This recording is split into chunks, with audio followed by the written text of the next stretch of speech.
We are your home theater and AV questions answered. This is AV Rant. Want your home theater or AV question answered by Tom and Rob? Send it to question@avrant.com. Welcome to another edition of AV Rant. I'm Tom Andrew, and I'm here with Rob H. This is AV Rant. It's your home theater and AV questions answered, but is that a new wedding band on your finger? Looks different than your old wedding band. Oh, yeah. So I stopped wearing my wedding band years ago. In fact, I didn't wear one for about 2 years because from climbing, my knuckles got kind of enlarged, so I couldn't get it on. And I will not climb with a ring on. I don't climb with the ring on because if you have to ask, take off Safe Search and Google degloved climbing. I know that term. That's a scary thing. It is a scary, terrifying thing. Well, I stopped wearing my ring because I have a white gold ring and it was deforming, slightly. And then somebody posted some pictures on rockclimbing.com forum about degloved something or another, and I was like, okay, never wearing a ring while I'm climbing again. Yep. Well, these are sizing rings, so they're like these little silicone jobbies. Okay. So they're like rubbery. I don't know if you can see this on the video, but whatever. They're rubbery. And I can wear these when I climb because they're going to break but long before anything happens to me. And my wife got them for me for Christmas, I think. And they were like $4 or something. She got me. I have a black one, a white one, and 2 different colors of gray. Okay. So I can match it to my shirt as I have done today. Yeah, very nice. But then I saw online, on Amazon, advertisements on YouTube, they were advertising the silicone rings. Mm-hmm. I was like, oh, these are much cooler than the ones I have. They're like $50 or $30 or something. I'm like, it's I think it was like 50 cents a ring. I mean, yours are a little bit thicker, a little bit nicer, and then you could put your favorite sports team on it. Mm-hmm. But who gives a crap? $2, I'm going to pay you 30 or 50 or whatever it was for it. It was ridiculous. Good profit So margin. I love them. I love them. I love it. It's the best thing that's ever. Not the best thing that's ever happened. It must be reasonable here, but it's a very nice thing that happened to me. I was able to start wearing my wedding ring again. Okay. My wife never really complained about it, but I'm sure at some point she was like, Well, she did get them for you, so she did. She I asked her to, though. I asked asked her to get me something. I said I wanted I had a while ago looked into. Rings that you can take on and off, that detach or, whatever, that open up. Breakaway. But they're real expensive. I mean, they're really stupid expensive. So, whatever. This worked out perfectly. All right. This is not the Ring podcast. This is the AV Rant podcast where we answer all your home theater and AV questions. To get your questions answered, all you have to do is ask. You ask by emailing us at question@avrant.com. You go to www.avrant.com, which is now working again as of the first of the month. Good stuff, yes. We were alerted by several people. Yeah. End of the month. Bandwidth exceeded. We're going to talk about that in a second. Okay. All right. We're talking about it. So www.avrant.com. Leave us a comment there. Facebook.com/avrantpodcast, which is the easiest way to get in touch with us because apparently they don't run out of bandwidth. They're Facebook. You can also reach us you can see us at youtube.com/avrant. You can comment, but I don't know that we'll ever see it. Contact us directly, rob@avrant.com. I'm Tom at avrant.com. Twitter @FirstReflect for Rob, @avrant_Tom for me. Yes, the website was down for the last weekend, whatever. I did post a podcast, though, right? I posted it this morning. You posted it this morning when the website was back up. The website was back up, right. So, We'll talk about it in a second. Okay, so our listeners of the week. Let's do listeners of the week. So we've got Michael is our first listener of the week. Michael went to www.avrant.com when it was up and clicked on the Buy Us a Cup of Coffee link. There he was able to give us a PayPal donation, which goes into our coffers to help pay for our hosting fees. So thank you very much, Michael. Yes, Michael, thank you very much for the donation. We appreciate that. And thank you to our 72 patrons over at patreon.com. Patreon is a service where you can sign up and it will take a monthly stipend from you and give it to your content creators of choice, and however whatever dollar amounts you designate, the least being 1 and the most being infinity. So somewhere in there, if you feel like you want to give us a monthly donation, patreon.com is the way to do it. Yeah, that's patreon.com/AVRantPodcast if you'd like to sign up. And thank you very much to our 72 patrons. And lastly, if you can't support the podcast financially or have no desire to, and you do want to support us in another way, just let us know what you did, whatever that might be. So Rob W, he let SVS know that his PC-2000 subwoofer purchase was based on our recommendation. So thank you, Rob. Yeah, Rob, that's great. Congrats on that purchase, and thanks for letting SVS know. And we're also going to thank 2A, who we mentioned last week, offered to help us with the podcast feed. And when I was like, I'll get around to it. And then the website went down and was like, I guess I'll get around to it right now. Now would be a good time to get in touch with 2A. Well, he wasn't able to actually get into, you can't actually even get on the back end of the website when the bandwidth is. So I couldn't give him access to the back end until today. So he just sent me an email, and obviously he offered to help. I assume he knows what he's doing. I've just given him unfettered access to the website. So, who knows what he's doing. If we see a bunch of gambling posts, we'll know who did it last time. So 2A is currently working on it. He says that there is something broken, which we knew. That is not surprising. That seems like it could be the case. There's supposed to be some compression going on, and instead everything's going out uncompressed. All the file, all the images, all the podcast feed. Like each feed or whatever is like 100% uncompressed. He's like, this thing's supposed to be working. It's not working. And I need access. I'm not sure why. And there's an error message, but I can't read it. So if you can get that to me, so I'm working on getting that to him. Alrighty. But thank you 2A for helping us out. So yes, I'm definitely fantastic. looking forward to not running out of bandwidth every month. That would be preferable. The big culprit is the feed. The feed is not being compressed. The robots are hitting it like 3,000, 4,000, 5,000 times a day. Sure. And I thought that was coming from Libsyn, but no, the files are. Yeah. The feed comes through our website. I see. Yeah. I see. Okay. So we'll hopefully by the next week we'll be reporting that it's fixed. Fingers crossed. Then I'm going to beg 2A to fix my own personal website, which has been broken for about 3 years. It's very embarrassing, and I can't seem to fix it. So I tried. All right. In the news, via Donald, one of our listeners, Donald thought it might be useful to know about Monoprice's growing selection of whole house audio amplifiers. I don't know why I have a hard time saying whole house. Just something about that.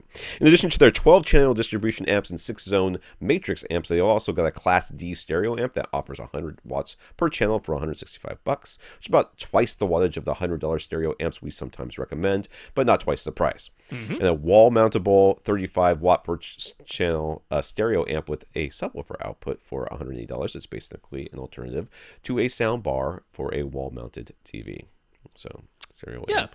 So some nice products there at fairly attractive prices, and it could definitely be useful. Thanks, Donald, for the heads up. Yeah. Facebook showed off their Oculus Quest virtual reality headset. It is fully self-contained. It has no wires.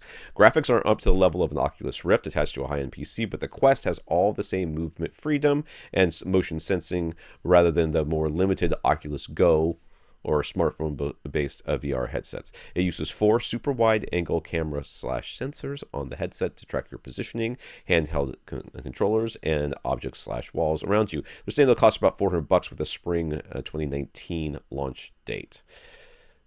I mean, $400 is pretty attractive. That's just it. This is starting to get to where I'm like, okay, I could see this becoming attractive now, because the whole I'm tethered by wires was unattractive.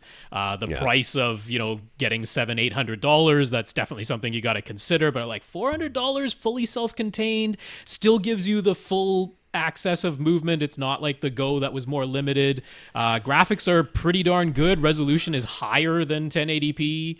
So like per eye. So it's pretty impressive sounding. They did mention when they were covering this over at Engadget and The Virgin that they're like, no word on battery life, and they did seem to be charging them frequently during the demos. So that could be an issue for sure. Right. But, nonetheless, Tesla to come out with their batteries that wears backpacks or something. Yeah.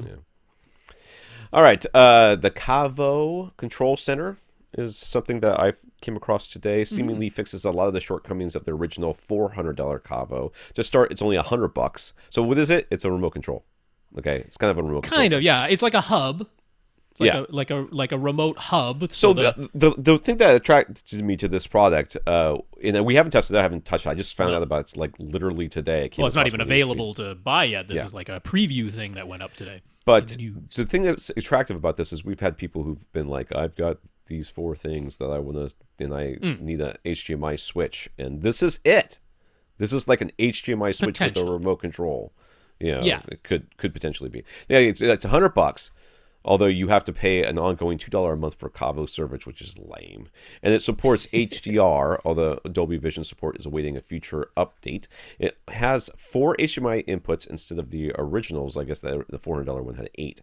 But it still auto-detects what you've plugged in and constantly watches each device interface to make voice navigation as simple as possible to work with Amazon and Google voice assistants. So you're not just locked into using the Kavo remote. And it gives you one interface and then unified search across all your source devices. You can set this thing up so that you're like, okay, when I want to watch Netflix, I want to watch it on this device. When I want to watch Hulu, I watch it on this other device. When I want to watch Amazon Prime, slap me in the face because lip sync sucks on that thing. Oh, I watched the Blair Witch Project with my 12-year-old son. Don't judge me. The original one. Yep. I was streaming on Amazon Prime. The lip sync was like seconds behind, but the movie is already so terrible. As far as the video the quality visual and all quality. That. I was like, no one's gonna know this, but it was driving me nuts.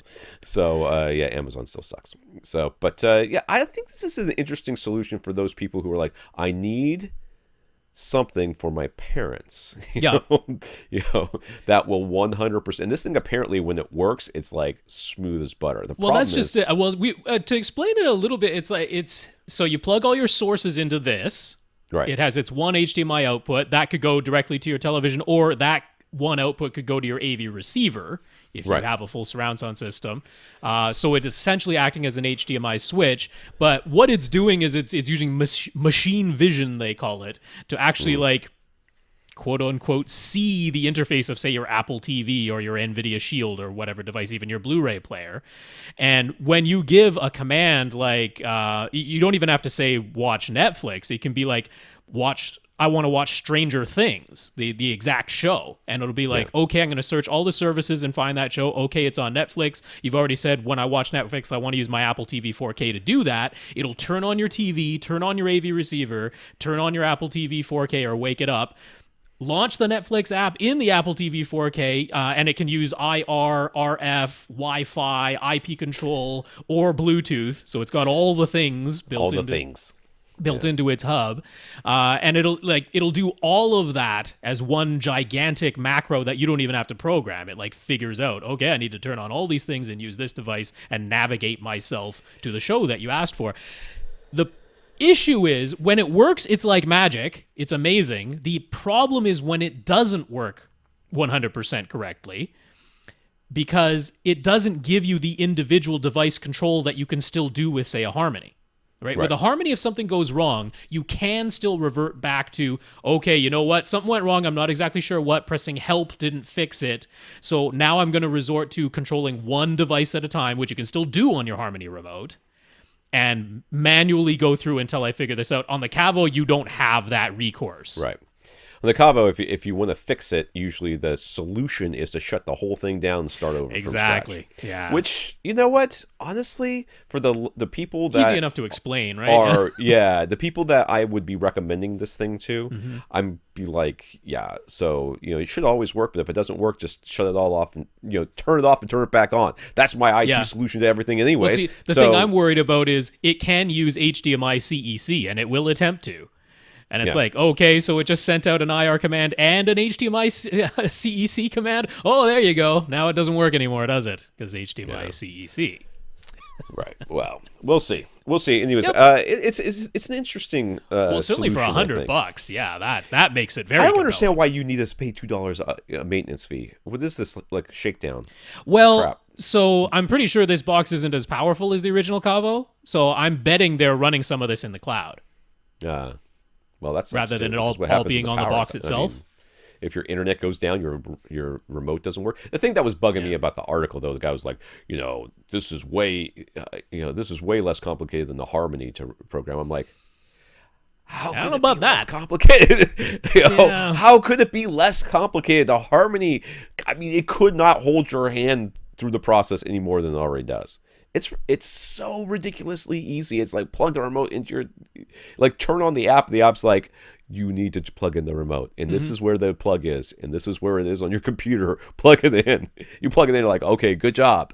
High five. And to be clear, Harmony hubs can still do more than the Cavo because Harmony hubs can do all kinds of home automation stuff. They can control your lights. They can control your garage door if you want them to. They can do all that kind of stuff, and Cavo doesn't do that just yet. Also, you mentioned, but no Dolby Vision just yet. Waiting for a future update for that on the Cavo. So. Well, it hasn't even really come out, so... exactly. Yeah, saying that you're waiting for a future update for a product that hasn't been released is kind of ridiculous. But I'm almost thinking, if you have a little bit simpler setup, this could be very, very compelling.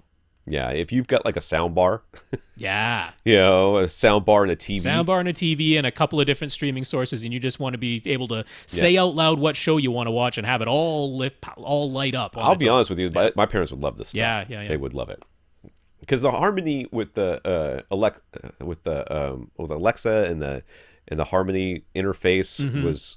they tried it when it was real new, and you had to say, Alexa, tell my Harmony to blah, Harmony blah, blah, to do whatever, and it was like, she was never going to understand all that. Yeah. Let's be reasonable. So, anyways, all right, let's go on. Comments. Rob W. bought his SVS PC-4000 subwoofer to pair it with the PB-12 NSD he already had. His room is about 4,300 cubic feet. He wanted to share his results. He's done the subwoofer crawl when he had only his PB-12 NSD and ended up sort of in the middle of a wall, which looked a little strange aesthetically, but he got very good results at his primary listening position. With two subs now, he put them in diagonally opposite corners. He reran Odyssey and measured the response with Room EQ Wizard. He saw much better uniformity across his seats. His primary seat didn't see any huge change, which was kind of what he expected. So everything went as predicted. And that felt a bit anticlimactic. No big surprises, but the room looks better now, and every seat is a good seat. And he's a little bit surprised that Odyssey initially had him turn down the volume dials on the two subwoofers to about 1/4 to 3/8. He thought it might need more output than the 2000 series can offer, but they seemed more than up to the task. Dude, you corner-loaded them. So you corner-loaded them, and they are rated for a large room, which 4,300 cubic feet is squarely in the large room category. So it all added up, as it should. Yeah, and you know what? We're going to get to this later, too, because somebody's going to be asking us about a subwoofer upgrade. This is one of those things where you're like, this dude did everything to maximize his one subwoofer experience. Yep. So when he adds the second sub, he's like, well, from where I'm sitting, it's not that big of a deal. But everybody else around you is like, holy crap, this is amazing. Yeah. That's not blowing. I can hear the bass, or it's not blowing me out of my seat because he's more uniform bass response across all the seats. So if you had not done that, if you had just shoved it in a corner, like a lot of people do, and they buy a second one and they shove it in the opposite corner because we tell them to, they're like, holy crap, this is amazing. Right. Yeah, the folks who never did a subwoofer crawl with their lone sub to begin with, right? Yeah, or they did, and their room was a lot worse than yours, which maybe that's the case. So this is sort of like the best worst case scenario. Right, or maybe they did a subwoofer crawl, but they weren't willing to put it in the kind of awkward looking place in the middle of the wall, which is actually the best spot, and you were willing to. So there's lots of scenarios where having added the second sub might have made a very audible difference in your primary seat. In your case, since you had set it up quite optimally for one seat, one sub, not the big difference. But that's okay. I mean, that's as he says, it was predicted. He was maybe hoping he'd be surprised by some huge change that wasn't predicted, but no, everything went according to plan. Sorry. It's like all those people who do Atmos are like, I don't think it's that big of a deal. I'm like, I know. I will say, okay, so I did the stereo thing with the Xbox. Okay. And I'm using the surround up mixing, whatever. And at the very least, now all my speakers are playing, which is kind of nice. With sounds coming out of the correct channels. It's kind of nice to have all the speakers playing, and there are definitely times when the overheads are being used in a way that I can hear them. That being, it's still so irksome that this is the solution. We are back to 1970s like stereo. Is what we have to use with that. I think that's essentially a supercomputer in a box. Right, like when stereo was first, this thing they weren't even computers. This thing right here, this thing would have taken up like the entire NSA. That's right. The computer. I mean, it just floor to ceiling, transistors. It would have glowed so hot you could see it from space. But stereo. we can't do surround sound. What are you, crazy? Not correctly. You can manually change way too busy until you get what you need. We're way too busy streaming 1080p and a bajillion pixels or whatever, polygons. And shut up. All right, so what is this, Rob? You forgot to mention this, or what is this? It was something I wanted to mention when we were talking about drop tile ceilings and using them in an actual sound isolation, soundproofing scenario. Right. So explain that last week. I had meant to say that one of the things you can do is put mass-loaded vinyl, a layer of mass-loaded vinyl, which can be rolled up, put up into that up above the track system, the T-bar system, and to have it like laid out correctly, you probably will need to cut slits in it to go around the support parts that are actually suspending that T-bar system. But then you tuck tape them back together, and that gives you essentially one continuous layer above the actual ceiling tiles that you would see from the bottom. And that gives you a very continuous layer that blocks air movement, going through the flanking paths. So forgot to mention it, just wanted to mention it now in case anyone's thinking of trying to do a soundproof system with a drop tile ceiling. Mass-loaded vinyl. Mass-loaded vinyl, yes. That's the next update from Mass Effect. Mass-loaded vinyl. It's gonna be a 2-channel stereo experiment. There you go. Skrillex is going to be doing the soundtrack on that one. It's just on vinyl. It's just the needle's going to keep jumping out of the thing. Don't worry about it. For sure. Kevin. On to the questions. Kevin says, first up, he has to drive to New York 4 times per month for work. You work 4 days a month? That's awesome.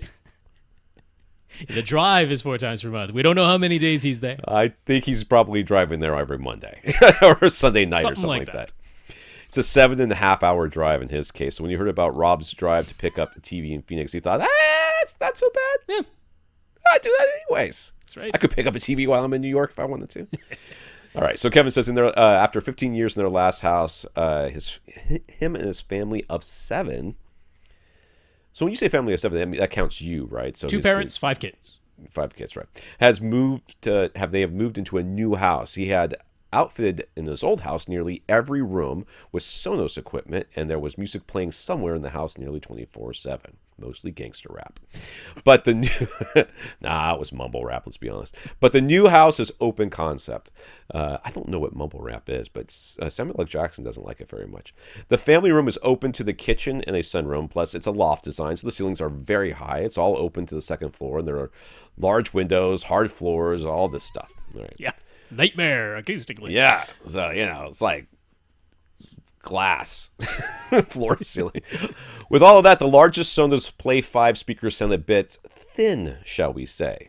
And he has some bookshelf speakers, Yamaha, and a Sonos Connect amp, but those can't handle this huge space either. So he visited the World of Macintosh showroom in New York. It's a wide open space, but they managed to fill the whole space. Of course they did. They have 700,000 tweeters in one speaker. Floor to ceiling tweeters. That's not me lying either. I don't know that they have it there, but they definitely make those speakers. So he knows it's possible to fill his space. He'd just rather not have to spend $400,000 like the Macintosh 2-channel setup his setup was going for. I thought he was going to go for it. I'm like, you got $400,000 to spend. Yeah. I can fill that space, Haas. All right. Kevin says his wife is very reasonable. She's even fine with having some large speakers and a pair of SVS cylinder subs, but she sort of drew the line at the gigantic metal monoblock amplifiers on blocks of wood in the middle of the room with garden hose wires all over the place. Well, good. I drew the line there too. You don't need any of that junk. So it definitely doesn't need to be invisible, but it can't be utterly insane. So the avant-garde speakers, the ones I'm talking about? Yeah, those enormous horns. Those big old horns, dude, they would totally fill this space, though. Like 30 both, inch wide horns. Both physically and with sound. I mean, these speakers are immense. So a Sonos Connect could allow him to hook up basically any amplifier and speakers. So what can we suggest for this huge volume of air? So first of all, I am a little bit on the confused side. So is he looking for a whole home audio, or is he looking for a setup, a home theater setup in this big old room of his? So he's looking for something that will connect to his Sonos system, because he's still going to be using Sonos throughout the house. So he's looking for a whole, whole house audio. Yeah, a whole house audio solution, but specifically for this family room that happens to be open to like everything. So he's like, I want to be able to put something that connects to Sonos in the family room and be able to use it in the family room, but what can I use in there that's not going to get gobbled up by this immense amount of space? Right. You need some very, very, very efficient speakers. Is what you need. They don't necessarily have to be Macintosh $400,000, 7,000 tweeters, but just something really efficient. So you're looking for something horn-loaded. So if you were buying from a showroom floor, you would be looking at Klipsch. And you don't necessarily, I know people are going to be mad, but you don't necessarily need floor-standing speakers just because you have a big old room. It can help. Don't have to. It's probably easier actually to place them. Yeah. So, because the room, I don't remember. Did he give us the actual? He didn't say the unknown how many cubic feet. I mean, it's huge. It's a huge volume. Yeah, but I'm just thinking, you could have, just basically not corner load, but you'd have 4 speakers, 2 speakers for each channel. One on one side of the room and the other 2 on the other side of the room. But maybe I'm just saying this. It's not, don't take it literally, but corner. In each corner basically, with the side, one side of the room would be the right channel, the other side of the room would be the left channel. Or you could have 2 separate Sonos setups. I've got a Sonos setup, a Sonos pair that handles this side of the family room, and a Sonos pair that handles the other side of the family room, and you can turn them both on, or you can turn just one or the other on. Yeah, so you're looking for something horn-loaded. Klipsch would be good. What are those stupid... Somebody's going to be mad if I say stupid. What are those ones with, the 4 tweeters in them? Those are supposed to be super efficient, right? Yeah. Yeah, there's Tecton. Those are kind of expensive. I don't think I would either. But I'm not a fan there. No, I like so the Reference Premiere series recently got an update. So the original Reference Premiere series is available at some very nice prices. I'm showing an image of the RP260s, which are These are Klipsch? Yeah, these are Klipsch. Yeah, and these are one step down from the most expensive in the Reference Premiere series, but the big ones are really big and kind of ugly. So these ones have the 6.5-inch drivers in them that you can get them on Amazon right now for $800 a pair, which is pretty darn reasonable. Now they're 97 dB efficient. So 1 watt give you 97 decibels of output. You kind of can't beat that for the price. And I was even thinking, so he says he has a Sonos Connect amp. That's the original one that they did, the $500 one. I think that's only 45 or 50 watts per channel or something like that, which is still, I mean, when you got 97 dB efficient speakers, still not bad. But you could actually kind of max out these Reference Premiere speakers with the new Sonos Amp. This is their $600 one that they just released, but it's 125 watts per channel. Oh, there you go. That would be more than enough. I mean, that's to me that it's a nice small little unit, nothing even close to the gigantic monoblock amps that were being shown in the Macintosh place. This is a little Sonos amp, but it's 125 watts per channel. You hook those up to a pair of Klipsch speakers. Now, you said you were okay with getting a nice big cylinder sub. In a space like this, I'm not even sure I would go for duals, because where would you even put them? And you're not super worried about the uniformity of the bass thing. But I mean, maybe one PC-4000 would be a very good choice in here. Well, I just assume that there's going to be hallways and everything's going to be open to everything. So there's not going to be any way to get a really uniform bass response. But and this is for almost, I mean, not definitely background, but essentially background music a lot of the time, stuff playing. And like I say, you could get 2 of these setups, and it's still not that bad of a price. Right. You get a couple of PC-4000s, 2 pairs of the Klipsch speakers. I mean, one alternative I was thinking was the HSU, the Shu speakers. They have their Right. HC-1 MK2, which is a nice horn-loaded design, but it's not quite as efficient as the Klipsch's. Right. And those are about $500 a pair. For I'm just with the room this big. Mm-hmm. I have a real hard time recommending only a single sub. Somebody's going to be too close to it, and somebody's going to be too far away. Sure, you know what I mean. That, yeah.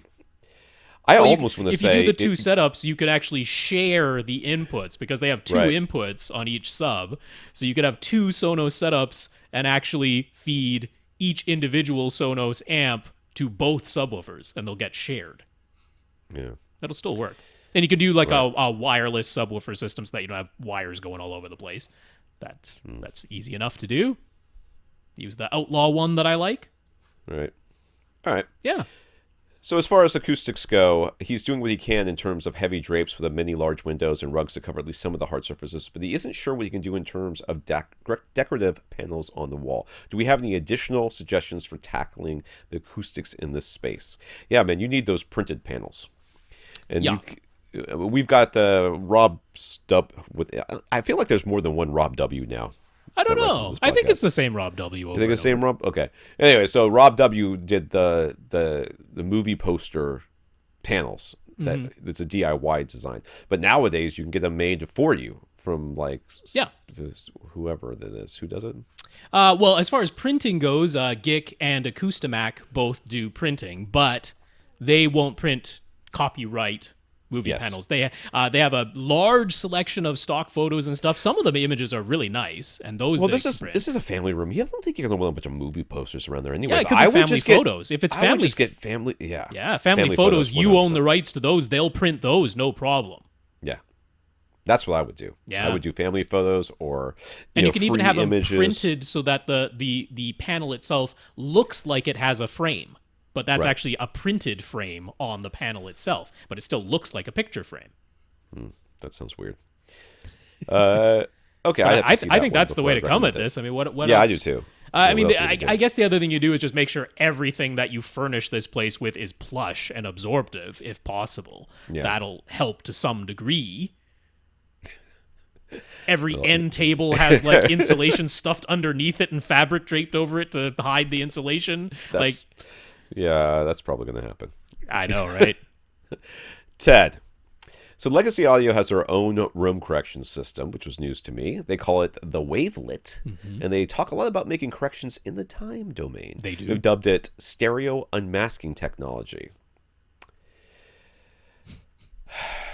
Gotta unmask that stereo, you know? It's being concealed. Your stereo is being concealed by your room. Yes. Yeah. They say it can compensate. Being altered. They say it can compensate for the early reflections created by a small acoustic space without just attenuating certain frequencies like a typical EQ system. Okay. It costs about $5,000. Of course it does, and it's only for 2-channel stereo because. Well, of course it is. Why would it not be? So Ted isn't jumping on it without consideration first. You shouldn't even be considering it, but let's just go on. But if it's really capable of making him believe that he's at a concert venue instead of his small room, he thinks it would be worth the money. He also has Odyssey Multi-Q XT32. So how much different with the Wavelet? How much different is the Wavelet from that? Well, the Wavelet can't do multi-channel, and your Odyssey XT32 can, so there's that. There's that. So I didn't exactly watch the video, but it's useless. The video is of no use. I did listen to the video. Okay. So what they're talking about, I mean, and it's stuff we talk about on this podcast a lot, is room reflections. You know, that's what time domain garbage is. It's just the sound is bouncing around the room, and it's coming back to your ears in a time later than it's expected, and it makes everything sound weird, and that's what room, or they're actually claiming earlier than expected, because if you were in a large space, there'd be a greater delay between the direct sound versus the reflected sound, and they're saying in a small room, those reflections are arriving early enough that they're smearing together with the direct sound, which that is something we have described. Yeah. That's kind of dumb. In not so many words, they're talking about fur filters, Ted. I know. That's what they're using, which is just magic exactly in two-channel stereo land, but it's kind of been around a while in the home theater world. Well, Odyssey was the first one that used fur filters, so the first one I know of that put fur filters into their room correction system, and that's why we like it so much. Yeah. So I guess the Legacy guys are doing the same thing. Is it much. 2EQ? Did they basically buy up all the old 2EQ things? Yeah. I think that's what they did. I mean, I would bet that they did. Maybe the argument could be made for you, Ted, to try Dirac. But even that, I mean, you've got Ted, we know, has an AV receiver that lets him use the Odyssey editor app if he wants to manually adjust the target curve or say don't correct above a certain frequency. I mean, most of the manual control that you can do in Dirac, you can now do not quite as granular, granted, not as granular in the Odyssey app. But you can still do a fair amount of manual changes to Odyssey's target curve now, thanks to that Odyssey editor app. Yeah, there is no way you should pay $5,000 for this, Ted. I don't know. There's no argument for it. They're not doing anything magical. They're not doing anything that Dirac can't do. So you could get they're not being very honest either. I mean, they're talking to the two-channel crowd who's like, their notion of EQ is the old graphic equalizer. Yeah. With the individual sliders, the vertical sliders that you would manually move up and down. To them, that is the last time there was an innovation in EQ. They haven't heard about any of this other stuff, and they're like, we just invented it. We just invented fur filters. That's essentially what they're claiming here. There's no magic to this, Ted. They're not doing anything different than, I mean, I would easily take Dirac over this. If you're like, I have to add something externally, then you go to miniDSP and you get one of their stereo Dirac units, which is 1/10 of the price. Well, I mean, one of the things that bothers me about this whole thing is that they are claiming they can do something fur filters are good, but they are not. It's not like you're going to put them in your system and then boom, you have to do nothing else, and that's what they're claiming. Yeah, you can't change the direct sound. The direct sound still needs to be the direct sound. Right. So it can do stuff that makes things better, but we've said on this podcast many times before, Odyssey, room correction, all that stuff, Dirac, it's all the cherry on top. You have to fix the room first. So if you're not fixing the room, and these people who they are selling this $5,000 box to are not fixing the room, they'll put a little tiny clock in there, or they'll put some weird totem spike thingies in there. Or they've actively been told that they shouldn't put anything at their reflection points. Like this is quote unquote advice that you will see given in the two-channel world. Like, no, don't change your room. That steals the reflections that ought to be there, except changed by this $5,000 thing. It's anachronistic, but I believe that's the way the world goes in the two-channel stereo world. Yeah. So it's just like last week when we were talking about super tweeters. Whenever a product comes out, then I'm like, that's garbage. And it's not so much that the product itself is garbage. It might be very, very good. Yeah, it could do a perfectly decent job. It's just the price tag they're asking. That's the price tag and the marketing behind it. The things that they're saying, I'm like, man, dude, that just feels so dishonest. And it feels so, super tweeter. Shut up. So it makes me not like the company as much. Now, their speakers be perfectly fine. Oh yeah. And I've heard very good things about them. You love them, and lots of people have heard them, have loved them, and I'm sure they're very, very good. But it definitely takes the company down a step in my. Well, it's a bit like the way Axiom went, right? We liked their speakers; they were a great value, and then they started going insane. Yeah, so, they went a little bit crazy. Yeah, drink a Kool-Aid. Bradford says he might not be the typical AV Rant listener. He doesn't want a dark gray room with Atmos. As I sit in my orange room. He's got a 5.1 setup in his family room, and when the game is on, he wants the same sound playing in stereo in almost every room in the house and outside. So, what he wants is basically a sports bar in his home, including sound out on the patio. Okay. So he wants 5.1 in this family room, and he wants stereo like everywhere else. Yeah. His receiver is in the family room. It's a Sony DH770. It's got 7 channels, but no pre-outs and no zone 2. But since he's only powering 5.1, so that the remaining 2 amp channels can be assigned as front B speakers. So he's thinking that's a way to get the same sound output as stereo. But then he was thinking he'd send that stereo to all the other rooms via Bluetooth, but he'd need a speaker wire to RCA adapter and then a Bluetooth transmitter. With all that in mind, is there a better solution? Dude, you need to straight up upgrade your receiver.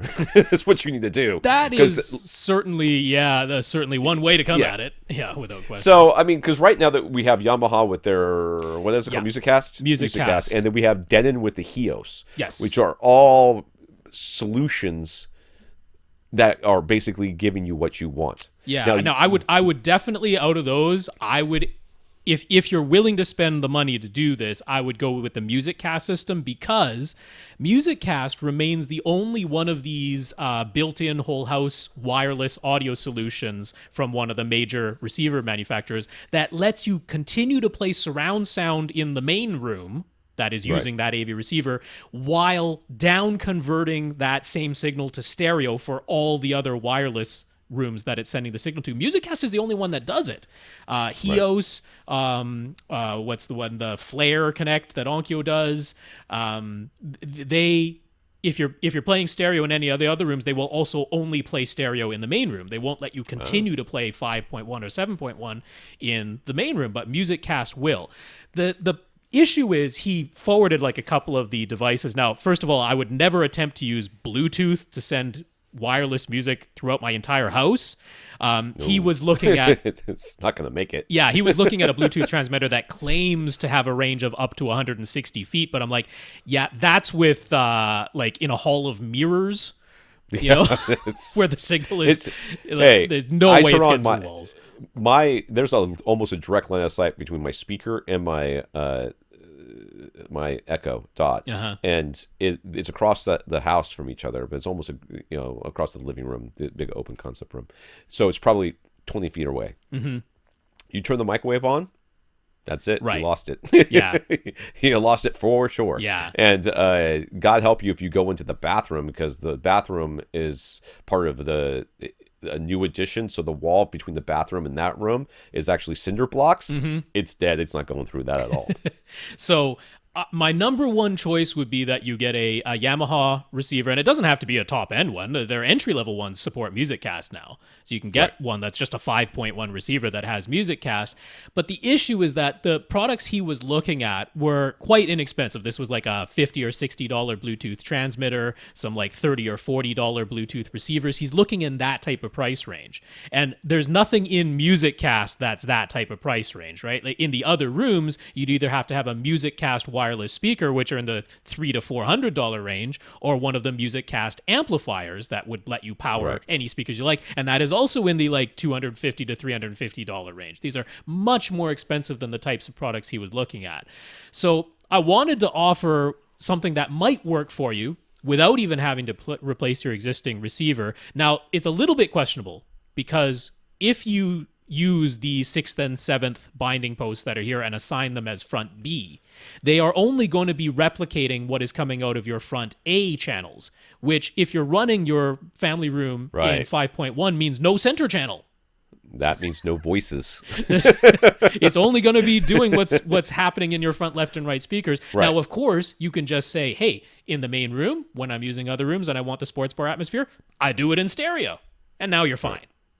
So if you're okay with that, if you're okay with every room, including the family room, playing stereo, you could do this, and you could do exactly what you said. You turn on your front B speakers, and what you could do is connect those with speaker wire to an Amphony wireless transmitter. The Amphony wireless transmitters I like because they have speaker wire inputs. So you can just connect a stereo speaker wire signal to the Amphony transmitter. And the Amphony transmitter, I'm talking about the Model 1700 here, because that one makes sense. Each receiver unit in the Model 1700 series is a stereo amplifier. So you can then connect them to any speakers you like, any normal pair of speakers, and it'll power them just fine. The Model 1700, you can have one transmitter and 4 of the stereo receivers all at the same time. Yeah, that should be enough. Yeah. I don't know if that's enough. If you only have 4 additional rooms, because your family room is still being powered by your Sony, and if you have 4 additional rooms, including the patio outside, then the Model 1700 would work. Now, it's $100 for the first transmitter and receiver pair, and then I believe it's $65 or $70 for each additional receiver. But that's not too bad. That's in the same ballpark as what you were looking at before, and those use a radio frequency signal that really can go like 300 feet. It's not Bluetooth. Right. And to me, that's the cost-effective solution if the Yamaha MusicCast is too expensive. Yeah. Yeah. Yes. Yes. Let us know what you do. Yeah, I'm curious. I'd be curious. But I'd be curious. Definitely look at the Model 1700 Amphonies. Yeah, there you go. Matt wants new earphones. He has a pair of Bose IE2. I don't know what those are. He finds them very comfortable and loves the way they fit, but he isn't entirely happy with their sound quality. He says he has a physical disability that makes it difficult for him to put on traditional over-the-ear headphones with a headphone band on top of your head. What? So he prefers earphones. Yeah. But he also gave some in-ear monitors to try, and he hated the feeling of ear tips going that far into his ear canal. So that's how he ended up with the Bose IE2 that seal better than earbuds, but go a little ways into the ear canal, which is not a very common design. He's using Amazon gift cards, so these have to be available from Amazon. He does not need active noise canceling. He'd enjoy them being wireless, but it's not a requirement. If they are wired, they need to be efficient enough to be driven by just a typical phone or a normal player. He doesn't want to have to use a separate headphone amp. He wants more neutral sound and better bass. So do we have any recommendations that meet all of his criteria? All right, so I have reviewed a couple of headphones that are like this, and one of them came from Phiaton. Now, I went to Phiaton to see if they still had something like that. Mm-hmm. The only thing I saw was the MS-300 BA. I don't know what the BA stands for, but they call it a partially in-ear model. Okay. So it sort of sits both in and out of your ear, which is kind of what I'd heard before from them. It's sort of a hybrid design. Mm-hmm. So they might be worth giving a chance. And the other types of headphones that I have tried that are like this, I cannot remember the brand. I think they were Sennheisers. But basically, they had a band. They were wireless, and they're for runners. So a lot of times, I think what you need to be looking for is a headphone that is designed with runners in mind, because there's 2 types of headphones for runners. There's actually 3. There's the over-the-ear headphones for people who don't actually run and are apparently trying to do it with these big old headphones on because it looks real ridiculous. But then there's the in-ear ones that are really made to stay, and they fit real tight and they don't fall out and everything. And then there's the ones that are designed to allow you to hear the music, but are also allowed to allow outside sounds to come in at the same time, so that you can hear traffic around you. Those designs usually involve some sort of hybrid earphone type design, where there's that if you're in a quiet space, they're going to sound just fine. The outside in the real world, they're going to allow outside sound, and they don't fit so tight as these other ones. So Phiaton is a manufacturer that has made stuff like that before. Okay. Now for me, I didn't have one off the top of my head, so I went over to the wire cutter, because nobody has listened to more earphones and headphones than Lauren Dragon, who writes for the wire cutter. That woman has listened to thousands of headphones and earphones, so I trust her picks largely. Now, I was a little bit surprised, but she had a pick for what she considers to be the most comfortable and neutral sounding of sort of earbud / in-ear, but not the full in-ear monitors, because they have a whole separate section for specifically in-ear monitors, and their pick were from Bang & Olufsen, which normally I would expect Bang & Olufsen to have kind of their own sound, but apparently they made some darn good headphones. So specifically the ones that they recommend are the Beoplay H3s, and they stress about the comfort. Now, they have what looks like a fairly standard in-ear monitor tip going on as far as the images go, but supposedly they're really, really comfortable. I can only take other people's word for it because I haven't tried them, but as they always do on the Wirecutter, they have a fairly large panel of people with different head sizes and ear shapes and all that, and everyone's like, yeah, these are really comfortable to wear. So it's a good recommendation in my book. RBH was also highly recommended over there. Specifically, they recommended their is it EP? Yeah, EP2s. So they have a whole bunch of, they got EP1s, 2, 3s, but they like the EP2s. But if you look at the EP2s, these definitely look like that's the wrong image, but these definitely look like in-ear monitors, right? That's a fairly long stock and the regular in-ear monitor tip. But RBH does have a Bluetooth version, the EP-SB. Which I'm not sure what that stands for, but EP-SB is their wireless version, their Bluetooth version of it. But again, they do look like pretty traditional in-ear monitors to me. So those are some options. Yeah. Yeah. Let us know what you got. I like the looks of those Bang & Olufsen, but those Bang & Olufsens are, what are they, like $250, something like that? Yeah, no, $150. That's not so bad. That's not so bad. That's for Bang & Olufsen. Yeah, that's not so bad. That's in the realm of reasonability. $150. He was saying he's willing to spend up to $300, so we're certainly not hitting that. Yeah. Jonathan, Mark Waldrop, who runs AIX, I think is how you say it. AIX Records. Just an initialism. Yeah. iTracks and Real HD Audio made a blog post about the preliminary results of his HD Audio Challenge. Mark has long been an advocate for high-resolution audio, but he has always maintained that it's really only beneficial if the entire production chain from initial recording all the way through to the final release remains at higher than CD quality. I've got some of his recordings here. It's mostly folksy types of music that I can't stand. But, if I want to listen to something that's, I know that the recording is... I got my hair cut today, and I am itching like crazy. It is driving me nuts. But if I want to listen to some stuff that I know is well recorded, I can listen to that. The problem is I don't listen to it enough to have a good familiarity with it, to be able to A/B speakers with it. But I have it available.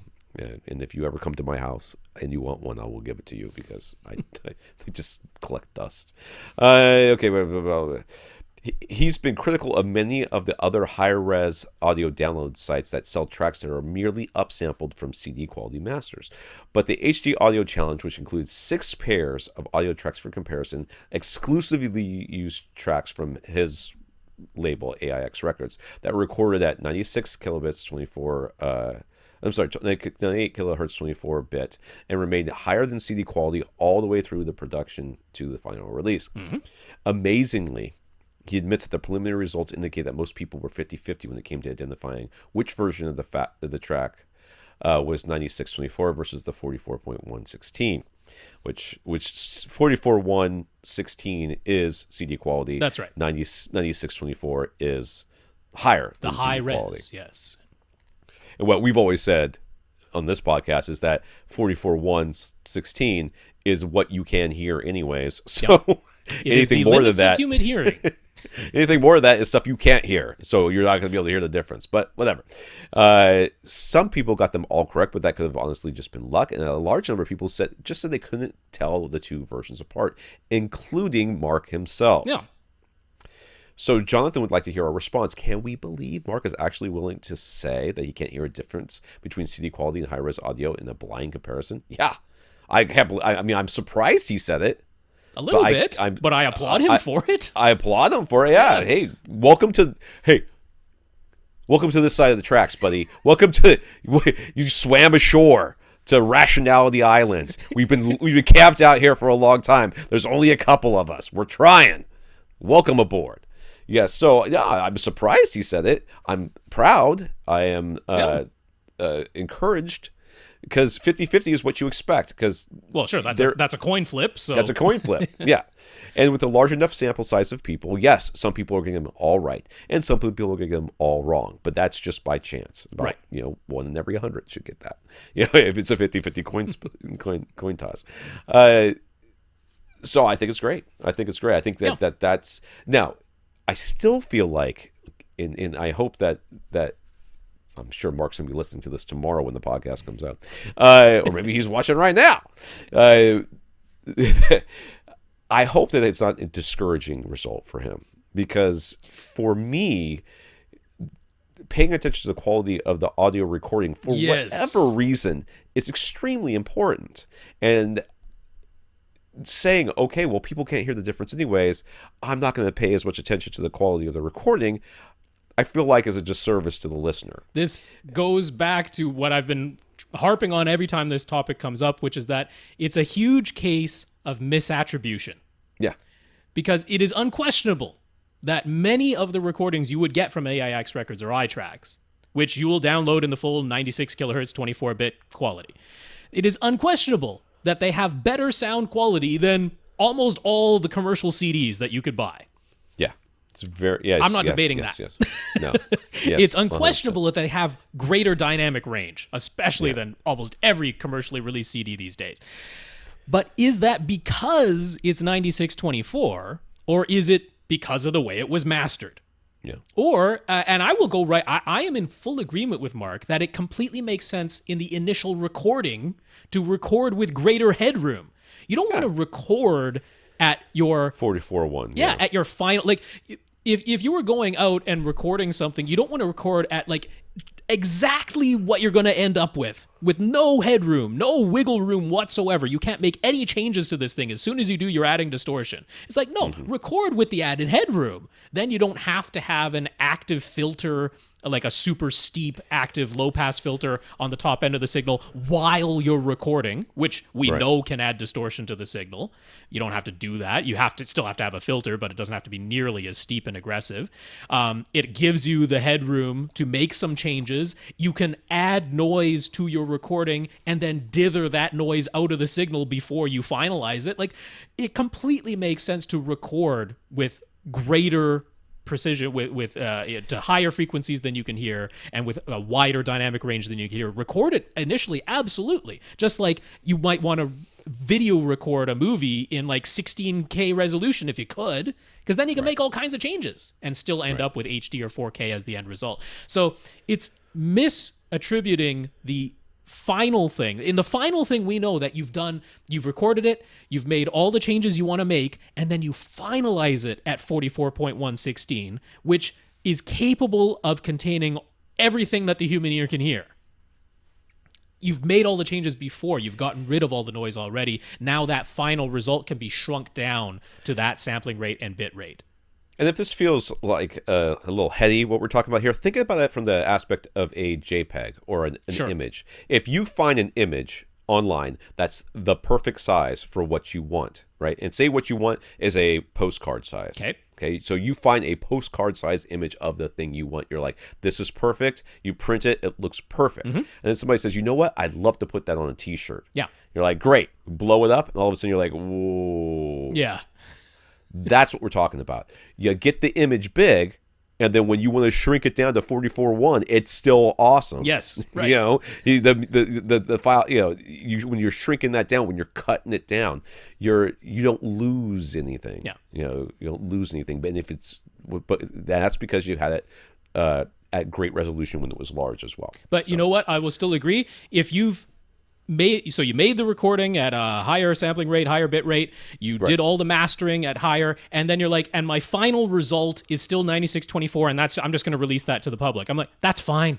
That's fine. I am totally okay with that. Won't be able to play it on my CD player, but whatever. Well, yeah, but I mean, you could play it on almost anything else, and I'm like, that's still great. I'm not saying you must shrink it down to 44.116. But it's the argument that if you do, you are necessarily losing quality. And it's that very last thing that we're saying, no, that's not true. You can still contain everything the human ear can hear in that signal, but you have to do everything before that point correctly first, and that's what gets lost. I am titling this one A Message to Mark. I'm doing it right now. A message to Mark. Very good. How do you spell his last name? Wall. WALDREP. Just so he finds it. I want him to find it. It's a love letter. That's what I'm going to title it. All right. Okay. I'm sorry. Sometimes I do this. I don't really ever do this in the. Okay. Where are we at? Okay, we're on number 6, and we're up to Iris. Iris enjoyed our discussion about phase and time domain when it comes to speakers, and she says Tom was spot on that the guy saying her speakers have time domain issues is just a meanie and a butt face. I'll go right there. He's a butt face. I said it. I stand by it. Doo-doo head. I do. It's right. And he's got the cooties. I heard. Yep. Iris has been using her setup almost entirely for 2-channel stereo music listening for a while now, but she decided she'd like to get back into movies in a big way. Music is still very important, though, so the setup needs to be able to pull double duty. The room is small, 9.5 feet wide by 13.5 feet long, and there's a radiator underneath a window on the left, but otherwise it's a perfect rectangle that is entirely dedicated to being a listening room/theater. She says she already has a ton of acoustic panels, but she hasn't installed them yet in her room, but if we say to install them, she's got them on the hand. All right, so we got a picture of this room. She's got larger bookshelf speakers on stands. That thing to the left there of her little stand, is that an HP PC or is that one of those weirdo power conditioner things? Oh, yeah. I'm betting that's a power conditioner. I think that's what it is. Yeah. She's got what looks to be like a Krell amp at the bottom. It's a Past Labs. We know it's Past Labs. It's coming up. Yeah, Yeah. Past Labs. Yeah, so she's got some high-end 2-channel stuff. She's got 2 panels on the right wall. It looks like a circular panel, bass trap that goes floor to ceiling. Could be, yeah. In the back right corner. And then there's a window on the left wall, and it looks like, I guess that's the radiator? Is that the radiator? It's the radiator underneath the window there, yeah. Yeah, and then there's a bunch of stuffed animals, and there's a carpet, and that's it. Looks good. So being that Iris has been focused strictly on 2-channel music listening, she's got it in mind that she wants a pair of full-range front, left, right speakers. She auditioned a pair of JBL Synthesis 43767 whatever speakers that are $15,000 a pair. That borrow a lot from the JBL M2, which are $20,000 a pair, flagship studio monitor design. She loved them. And she for $15,000. I would hope for that price. Yes. You better. Everyone should love them. So everybody's going to buy them. She loved them and says that in the small demo room, they delivered big bass and worked really well. She's this close to ordering a demo pair that doesn't cost quite as much. It would have to really... I was telling my kids this the other day. They're like, Daddy, this thing's on sale for $500. I'm like, if it's on sale... I mean, it's $500 off. I'm like, if it's $500 off, I can't afford it. Yeah, if the demo pair is even half price, you're still talking $7,500 for these pair of speakers. Yeah. So what do you think about having those as a foundation of a new system? I do not like it. I'm sorry. 15-inch woofers and a very high efficiency compression. That's that horn tweeter one, right? That looks like an old piece of equipment from like forever ago. Yeah. So especially in a room this small. Yeah, this is a 15-inch driver in there and a huge horn, and that's a compression tweeter in there. It's actually a dual diaphragm compression tweeter that they're using in that thing. This, if you want to say the word overkill for this size of room, that is the understatement of the century. You get the avant-garde ones in there. That'd be a real overkill. Not only but of course we are going to talk about subwoofers because yes, we are. But let's not go there yet. So because we're going to answer her questions. Yes. So they delivered big bass and they worked really well. I'm sure they did. Sure. This room is far too small for these speakers. Oh yeah. Far too small. I think if you slammed them in the walls, it would still be the tweeters are so far in. The center of the tweeter. I don't even know you would get really good stereo imaging off of these things in this room. Not only that, you could literally power them with an amplifier the size of a quarter. You would never. Ever put a whole watt into these things. Not at your listing distance in this room. And the bass, while I have no question it could fully pressurize this room, because these are an example of a speaker with their 15-inch drivers that can genuinely play down to 20 hertz. They really honestly can. I have no question they have enough output to pressurize a 9.5 by 13.5 foot room. That is not the issue. The issue is that you still must place them at the front of your room where they are ideal for stereo imaging. And even though I'm betting you really, really only have one seat that you care about, there's no guarantee you're getting linear bass at that one seat. With those two positioned that speakers in that position. Yeah. Now, let's remember here's the awesome news. Bass. Yeah, go ahead. I'm thinking she was going to spend at least $7,500 on these. I can't imagine even the demo. What's wrong with the speaker she's got right now? I don't know. That's what I'm saying. Maybe she's thinking there's nothing she can match to them to make a full surround sound system. Okay, now if that's the case, we can talk about it. But honestly, if you like the speakers you have now, there's that. Why aren't you just adding to them? I'm like, if this is your 2-channel listening room, you're like, it has to pull double duty. Well, then, dude, why not? Or do that? Why aren't you just adding to what you got? Because if these are at all linear speakers, like I don't know what she's got. It doesn't say here. So she did mention in her email there. I'm sorry, they weren't a speaker that I recognized by name. So yeah, I think I maybe saw that email too, but sure. Anyways, if they are a speaker that's all linear, we can find you speakers that match well enough to flesh out a surround sound system. She was kind of talking about wanting an upgrade though, so and that's fine. Yeah, that's okay. That's okay. If that's what you want to do, that's fine. But don't discount the speakers that you currently love, if you do love them, because you could just be falling in love with them again. For just now for surround sound tuning. But I'm thinking the great news here is that let's go nuts. Let's say they're even 2/3 off, and they were $5,000. She could have got these things for $5,000 a pair. Okay. Let's assume that's the budget just for what would have been just a front, left, right pair of speakers. But I'm also going to include subwoofers in there now. Now JBL Synthesis has some really nice speakers, and the M2s that these are based on are fantastic speakers, but they have a considerably smaller version that still borrows a lot of the technology. It still borrows that horn waveguide. It still has a compression tweeter design, although only a single diaphragm, because that's really all you need. And an 8-inch woofer instead of a 15-inch woofer, of which sounds a lot more reasonable already. A lot more reasonable.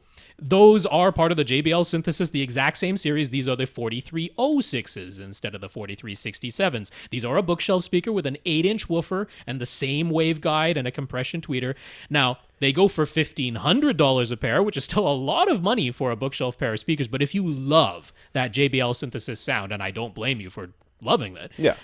$1,500 a pair, that still leaves you at least $3,500 in what you were going to spend. And I imagine it was probably going to be more, but that leaves you at least $3,500 to get subwoofers. Now, I'm thinking you could get 4 small sealed subwoofers and put one in each corner of this room, and you wanted a killer system for music and movies, another more killer than that.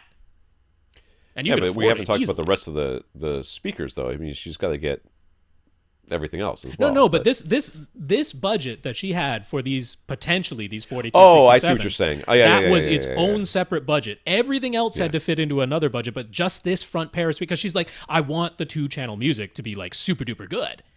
So, yeah, you get much more even bass throughout your entire space by having. But I don't think she does not need 4 subwoofers. No, need it, but why? Let's go nuts. I mean, I'm thinking I'm trying to talk her down from $15,000 a pair of speakers to $1,500 a pair of speakers. I'm sure she's going to be like, well, that can't be adequate. I'm like, 4 subs is going to make you feel adequate. Okay. Well, you don't need 4 subs. You don't really need two. You need 2 subs, and that way you can have somebody else sit in this room with you and have the exact same bass experience that you're having. Yeah, because you do have a perfect rectangle of a room, the radiator notwithstanding, and I'm not terribly worried about the radiator de-rectangularizing this room. So, I mean, what would be perfect in here?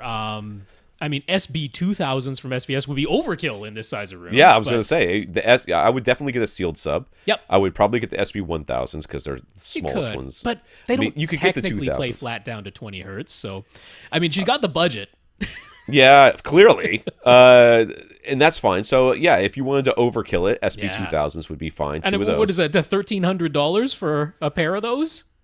Yeah, so stack them on top of each other until all the way to the ceiling. That's right. And she's still not be paying. And I mean, if you wanted to get 4 of them, that's another $1,300. So we're talking about somewhere between $2,900 and $4,200, which is definitely less than you were going to spend on just the pair of the towers. And you're getting the same series of speakers, just the bookshelf version, which is much more reasonable for your room size, and still barely needs any power because they're still tremendously efficient speakers. Right. And then you could get a second pair of those 4306s as your surrounds. You could afford it. That's true. You could get. You could get a 5th one and put underneath your TV or whatever. And I was like, maybe she's just not going to be able to be like, SVS is good enough for music. I promise you they are. Because sound is sound.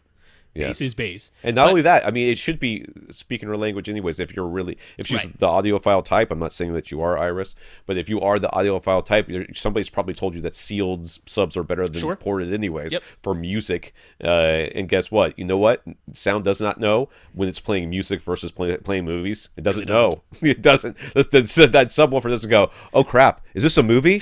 oh God. Oh God, I'm not ready for this. Differently. I'm not ready for this. I can't take it.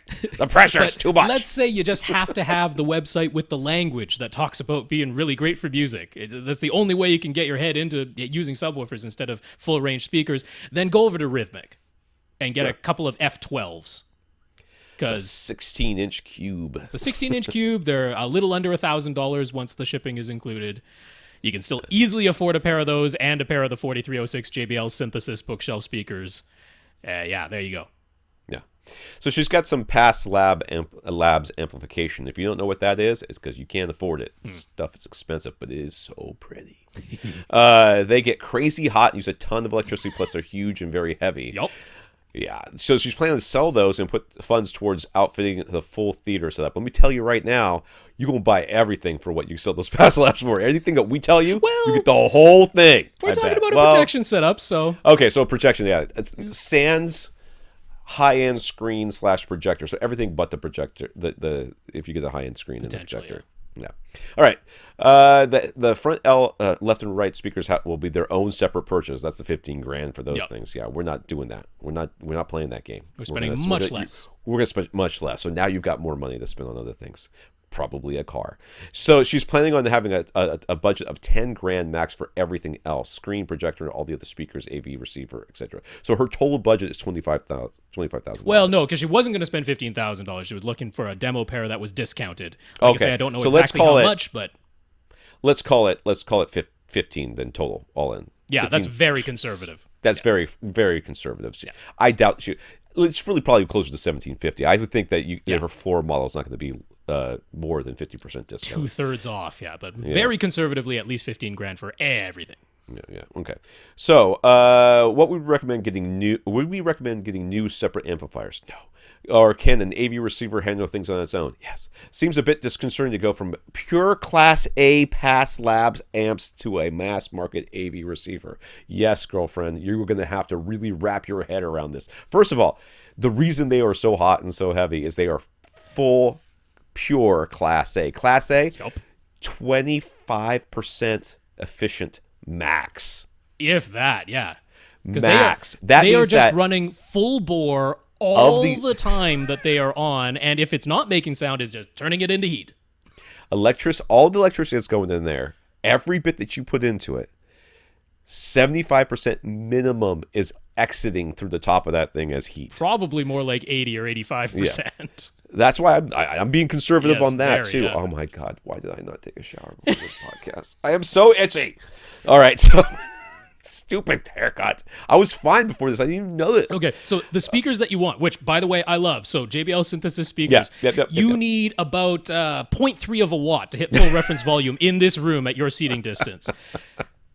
So anything. An AV receiver that we're going to recommend, and we're going to recommend a Denon or Marantz to you, no problem. None whatsoever. No receiver on the market would ever have a problem powering these. This is like speakers. Negative problem territory. Yes. Could there be a noise level issue? Probably not. But you're with highly efficient speakers, you have to worry a little bit more about that. But I would be very surprised if you ran into this, because you're not going to be trying to power, 11 speakers through this receiver. You're going to be powering 5 or 7. And you're going to be done. Maybe as many as 9. Maybe as many as 9, but still, they're going to... It'll be fine. Do not worry. You do not need a separpe amp in this setup. There will never be a capacitor that is empty in this receiver. No, they will always have time, have extra power. So did I skip anything? Nope. Yeah, so yes. Okay, so recommend. No, you do not need separate amplification for sure. An AV receiver will be fine, and I don't think we can talk about that yet until we know until we get to the point where we know how many speakers she's going to do, right? Yeah. Let's just go. We'll in order. We'll get. So she's got a 2016 LG OLED. She'd like whatever is closest to being the projector equivalent of that. Right? Nothing that's close. So what would we recommend?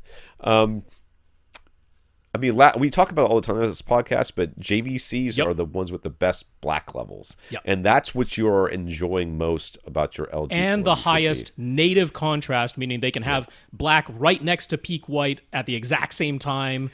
You don't need local dimming to do it. You don't need to pump the lamp to do it. They can just inherently have that high contrast. And I'm going to warn you, Iris, just a little bit here because I feel this constantly. And my projector setup is very nice. I really like my projector. It does a fantastic job.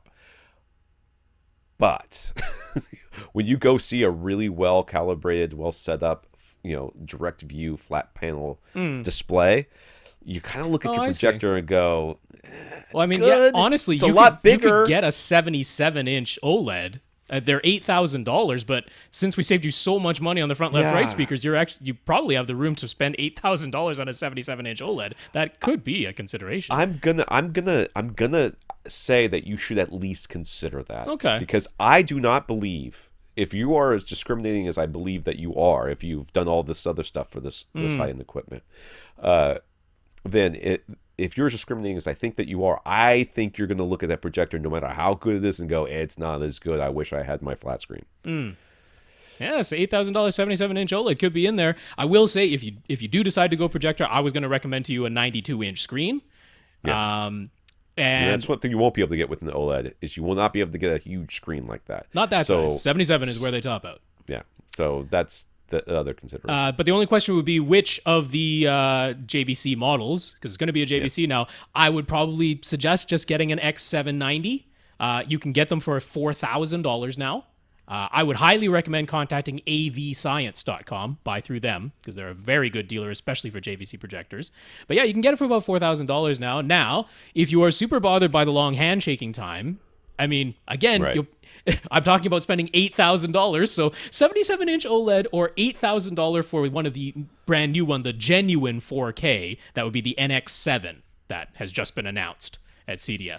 It's the genuine 4K. It's got the faster handshaking. It still has the super high contrast, the full DCI P3 color. But yeah, JVC projector is the way to go. $4,000 or $8,000, you decide. There you go. So since the room is so narrow, she's thinking it would make the most sense to have all the gear and front speakers positioned behind a drop-down screen. But two-channel music is still top priority, so the front, left, and right speakers need to remain optimally positioned, not shoved up against a wall. So she's thinking the screen might be about 3 feet into the room to give adequate space for the speakers behind it. That would leave a roughly 10.5 feet or so, maybe an 8-foot viewing distance with about 2.5 feet of space to the back wall. What do we think of that layout? It's fine. Yeah, that sounds absolutely reasonable to me. That sounds great. But if you sit a little bit closer, you could go 77-inch OLED. Yeah, I was going to say, you could push a chair up and that screen suddenly gets real big. Yep. But if you are going for like that really big screen, you want the drop down and you want the acoustically transparent screen and everything behind it and all that stuff, you want that experience, that's fine. I just want to make sure that you're considering that. I don't necessarily think that no matter how great the projector is, it just can't. Well, it can't do the light output of an OLED. No. It can't do that, and it can't just turn off sections of itself. Right. There's always a little light hitting those black little areas. Bit, yeah. So what screen should she get? Well, you should definitely get a Seymour AV. Yes, and you screen, definitely and want that's because of the weave. Yeah, the ultra fine. You want their ultra fine because you are sitting in the range where you need the ultra fine if it's going to be acoustically transparent. They have very nice retractable screens. Again, I would go for the one that's, I think they always go by width, so they don't have exactly a 92-inch diagonal, but they have something very close that's about $1,500 for motorized, retractable, acoustically transparent with the ultra fine fabric. So where are we at here? So we've got subwoofers, $1,400 if you get the SVS subs, right? Okay. With the $1,500 for the front left right. So that's $2,900. Yep. Right. And then we've got how much for the projector? At least $4,000. $4,000. So 29. So that's 33. And then the screen is how much? We're at $6,900. 4,000 plus. Oh yeah, I forgot the 4,000. Yeah, go ahead. Yeah, so 6,900 plus about 1,500 for the screen here. So we're at 8,400. 8,400. All right, so which receiver or processor plus amps? Never, not going to happen. Do we know exactly how many speakers she wants to do here? I mean, the max she could do is 5.4.4. Theoretically, you could have if you want 4 subs. The max you could do is that. So you would have 9 speakers to power. Yeah. Max. Because you're not going to... X4400H? That's fine. The X4400H would be good. With 2.5 feet behind you, I'm a highly, highly, highly recommend you not do surround back speakers. Which was exactly her next question, and I'm in total agreement with that. So 5.4.4 would be the maximum setup. X4400H, even brand new, it's $1,000 now. So we're at 90. And I'm going to straight up remind you, Iris, that we are... the surround experience is great. The Atmos experience is many times underwhelming for people. So maybe not immediately go all the way to Atmos. But if you get the X4400, you've got the option to do so at any time. So that's still a great buy. It's still a great receiver. So yeah, we're at $9,400 total now, running total. Okay, so in-ceiling speakers aren't part of the plan, but speakers mounted on the ceiling are totally doable. Overkill to do Atmos in here? She's all for it if we think it would work. It would definitely work. I mean, it would function. I don't know, again, how much you'll enjoy it, but you could do, you could actually do elevation speakers, prime elevation speakers in the front wall. I suppose you could. Yeah, room's small enough. I was also thinking focal little birds, which easily mount to your ceiling and can angle whatever direction you need. Yeah, and they're not expensive. I guess the reason why I kind of like in this application, she's sitting close enough to the back wall where they make top rears make perfect sense right back where they are, and they're easy to place, and they're kind of not hanging down. Yeah, prime elevations as top rears. Yeah, that makes sense. Yeah, and then up front you could do top fronts or top whatever they call it. Yeah, or front heights. Yeah, front heights. Okay. So we're around around $10,000 now if you get those speakers. Yeah. And then another let's say we go for another pair of the JBLs as your surrounds. So we're up to $1,150 or $11,500. Yeah, if it's just you in this room, you don't need a center channel. I mean, you can just not really. That. No. Yeah, you can skip that. And we already know you like 2 channels, so you should be placed optimally for stereo imaging, so there's no reason why you need a center channel. Yeah, boy, there's somebody right now rolling over, just like throwing their phone out the window. You can also get another one of those bookshelf speakers, and you've got the room on the top. It's not always easy to do that, but I guess it's possible. Oh, you can do it from a JBL Synthesis dealer. Yeah, that's not a problem. Okay. So what's the final speaker complement going to be? What's going to deliver killer 2-channel music listening and a killer movie experience that will work in the small room with her desired projection setup? Well, we told you. So that's what's going to happen. Now you could. So we got you up to 11,500. That was with 2 pairs of the JBL Synthesis bookshelf speakers. That's with 2 of the SVS SB-2000 subwoofers. That was with 4 overhead speakers, be they prime elevations or focal little birds. You decide which ones you like the better looks of. An X4400H AV receiver, Seymour AV screen. Now you could potentially be spending an additional $4,000 if you want to go for the $8,000 NX7 or a 77-inch OLED, which is also $8,000. So that gets you up to $15,500. I think we're like bang on target, aren't we? And that's with an $8,000 display. Or actually, if you went OLED, you'd minus the screen cost, wouldn't you? So that you're down to $14,000 there. That's right. If you go OLED, 77-inch. That's right. Karl. First up, Karl is happy to hear that JVC has addressed the super slow HDMI handshaking of the projectors, although we still have to wait to see just how much faster the new 4K models are. We stated that the new 4K models do not have HDMI 2.1 inputs. Would HDMI 2.1 make the handshaking even faster? There's no guarantee of that, man. None at all. I don't think I don't think it has much to do with that part of it. I think it's got to do with how fast the processor and stuff that's inside the projector is, and it has very little to do with whether or not it's HDMI 2.0. Because if that were the case, then universally, you would see consistency across the different HDMI the devices that had HDMI, and that's clearly not the case with these JVCs. So there you go. It could have been like, hey, there were JVCs that were HDMI 1.4. Will the ones that have HDMI 2.0 be faster? It was like, nope, they're actually even slower. So, So we appreciate our explanation of why HDMI 2.1 isn't even necessary on these new 4K models. But what about the 8K eShift NX9? Wouldn't that need HDMI 2.1 if you ever wanted to feed an actual 8K signal? Well, you can't. You can't. So yeah, where are you going to feed it from? Not only, but this is very similar to the first eShift models that came out that were 1080p panels that wobbled to pseudo 4K. They couldn't accept a 4K signal. They still can't. It's the first generation. This is the first ever 8K eShift, and it cannot accept an 8K signal. Can't do it. And just, this is the early adopter types. They're going to buy this stuff because it's the first 8K thing, and then when they get an actual 8K source 4 years from now, they'll upgrade their projector. They'll upgrade their projector as well. They'll probably already have done it twice. Jackson. What time is it? It feels later. We got about a little over half an hour to go.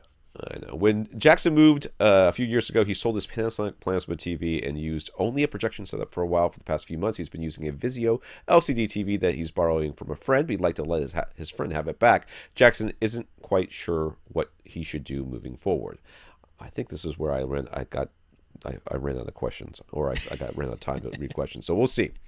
He likes his motorized 92-inch projection screen. He sits about 8 feet away, which is good. Sounds familiar. Yeah. And a 50 to 55-inch LCD looks awfully small by comparison. He also likes the cool factor of pressing a button and having the screen descend from the ceiling. That is pretty cool. But his existing projector is 720p model, resolution DLP model, still with its original lamp, so it's probably dim as heck. Furthermore, he hasn't been able to keep both the projector and the 1080p flat panel connected to his Denon receiver at the same time. No matter what, his sources all default to outputting 720p resolution if his projector is connected, even when it's powered off. We have heard this scenario before. Yes, this is a known issue, and that's not an issue. It's actually it's protection, really. I guess because lowest common denominator at all times. Yes. Well, I mean, let me tell you, when my brother upgraded his PlayStation, we talked about this a couple of weeks ago, and it automatically set itself to 1080p on one, and I switched it to his 720p TV, and it did not default to the lowest common denominator. My parents were like, it's broken. I'm like, nah, it's not broken. It's just not as user friendly as you want it to be, So I am sorry. I agree that it's very annoying. It is, yeah, inconvenient. But it is not. It is annoying because you are a person that you are, not that. I think most of the people in the world appreciate that that it says, okay, whatever's the one that everybody can play nice with, that's the one I'm going to send out. Okay, bye. So it's time for an upgrade, but what would we suggest he do moving forward? The new 75-inch Vizio P series TV with 4K resolution HDR is only $2,100. He could move his couch closer to keep a large field of view, but that would use up his budget, so it would have to be his only display. So what is the obvious thing for him to do, or is there an alternative, better way to spend his budget? Some way to keep both a projector and a flat panel. Yeah, so about this. I have had a similar setup where it drops down in front of my TV, and I like that. Yeah, I like it a lot. It is quite nice. Yep. It is convenient. I don't... Now, he needs to upgrade his projector, like 100%. If he's keeping a projector. That's the whole thing. If he's keeping He's like, he could ditch the projector entirely and just get a nice 75-inch HDR 4K TV. But he wants that cool factor? He wants the cool factor of the screen coming down, and I don't blame you. And a 92-inch screen is still significantly larger than a 75-inch screen. Yeah, but you move your couch closer, it's not going to make any difference. Same field of view. Wow, this is a tough one. It is tough. I don't know what I would do. Because basically you can spend similar amounts of money. Yes. And get the 75-inch TV or a new projector. Or a new projector that also does HDR. Yeah. I know. So, dude, if I were you, I'm telling you, I would get a coin and I would flip it and say heads, it's a projector. Right. Tails, it's the thing. And if you're disappointed when it comes down, you know which one you really want. Yep. Because I think this is 6 of one, half dozen of another. I think I could go either way on this. Because I've lived with my projector setup for such a long time, I would love the opportunity to go to a direct view for a while. I think I would be really super down with that. But you would definitely miss the size. I would have to move it closer. Yes, I would move it closer. So for right around $2,000, there is the brand new Epson Home Cinema 4010. That is the brand new model. It is the wobbled thing, but it'll accept a 4K signal. This new one, the $2,000 one, has the full 18 gigabits per second on its HDMI input, so you can do 4K 60 on this thing. That's nice, because the previous model was limited to 4K 30. But that's the 4010, the Home Cinema 4010 from Epson. It is $2,000. It accepts 4K resolution. It wobbles a 1080p panel to do it. Full DCI P3 color, HDR support, $2,000. There you go. That could be your new projector. It does all the things. Now, could you have an HDR 4K compatible projector and a flat panel, both of them 4K, both of them HDR? It actually is possible. Yeah. Because you could get... you got to go with something smaller, though. It's got to be like a 55. It would have to be a 55-inch for the flat panel. But that's what he's living with right now. He's living with a 55-inch flat panel plus a drop-down projector screen. So if that's what you want, but you want them both to be 4K and HDR, you could get TCL's 55-inch R615 from Best Buy. That's $600, which is amazing when you think about it. 55-inch HDR 4K television. My parents' 55-inch plasma was like $2,600. I think, $2,800 or something like that when they bought it. That's Samsung. And then you could get the Home Cinema, the Epson Home Cinema 4000. That is the model that the 4010 is replacing. Like I say, it is limited to 4K 30. It doesn't have 18 gigabits per second on its HDMI inputs, but it still does take a 4K signal. Everything other than Billy Lynn's Long Halftime Walk will be perfectly fine. Still full DCI P3 color, still HDR support, and it's down to $1,500 now. So $1,500 plus $600 is $2,100 to have a 55-inch flat panel and the Home Cinema 4000 from Epson. So you could get both for the same price as the single 75-inch Vizio P series TV. I like Tom's idea. You pick the option out of a hat, and if you're disappointed with it, you throw that one away and you keep picking till you get the one you want, and it'll tell you what you want. Yeah, because I think any of this could be okay. Yeah. Any of this could be okay. Those are all awesome solutions. Isn't it amazing? Like right around $2,000, this is what you can get these days? Oh, it's crazy. Awesome.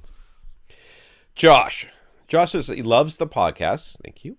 And he wants to learn all he can about audio, especially subwoofers. He wants to feel confident that he's really got a clear understanding about some overarching subwoofer topics, so he'd like us to break them down for him. This is a long question. It's probably going to be our last. A. We often stress room size. We always seem to ask for room dimensions in cubic feet of air. He gets that we want them to match a certain level of output from the subwoofer to the size of the room, but what are the exact figures are we looking for? Do we just go by 100% by the Audioholic's Baseaholic figures? If so, does he take the specs listed by a subwoofer manufacturer and translate them into the figures used by Audioholics?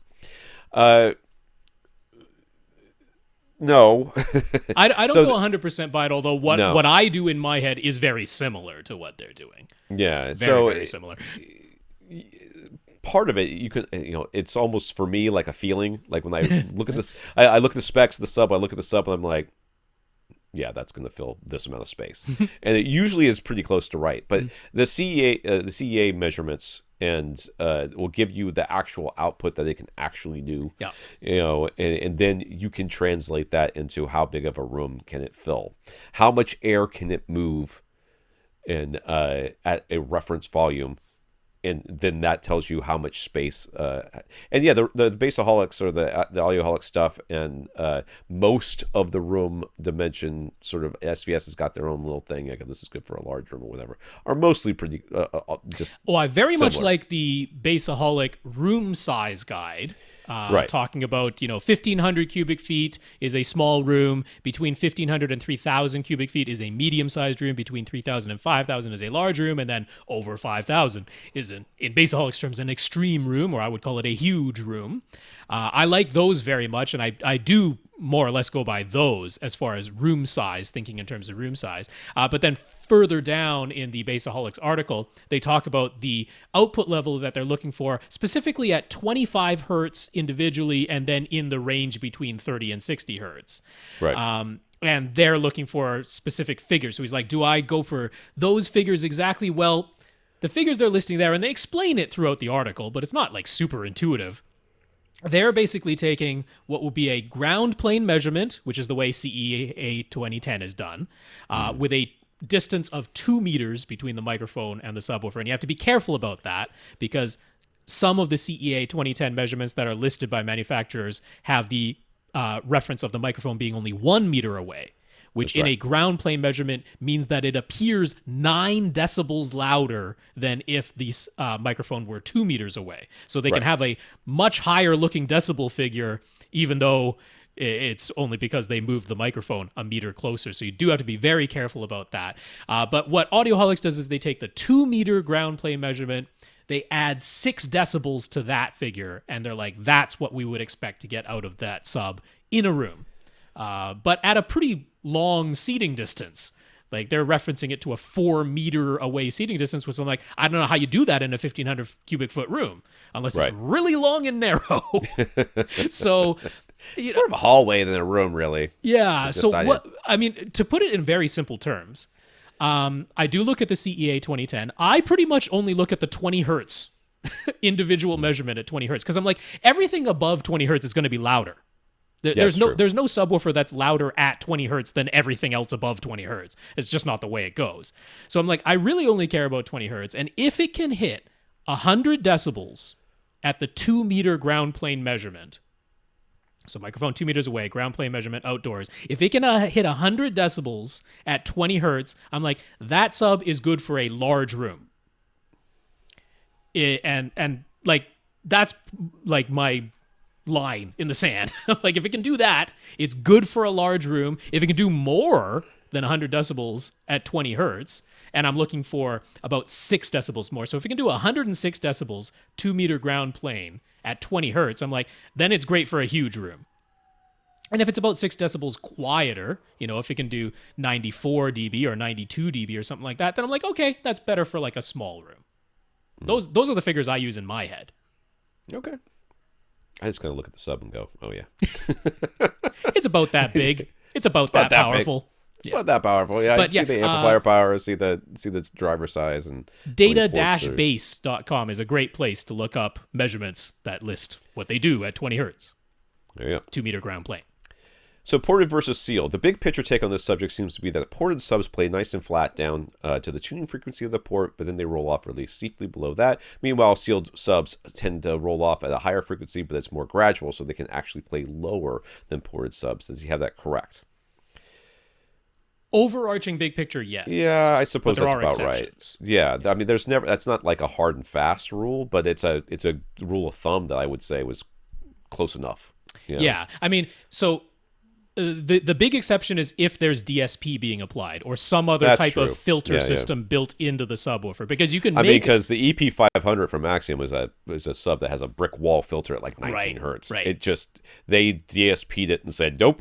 And there are at 19. sealed subs that measure more like what you would expect a ported sub to measure like, because they've boosted the bass output but then rolled it off more steeply, even though it's sealed. So things can change, but in a system that doesn't have a bunch of EQ or filtering applied to it inside the sub itself, what we would expect to see is that there's a tuning frequency for the port.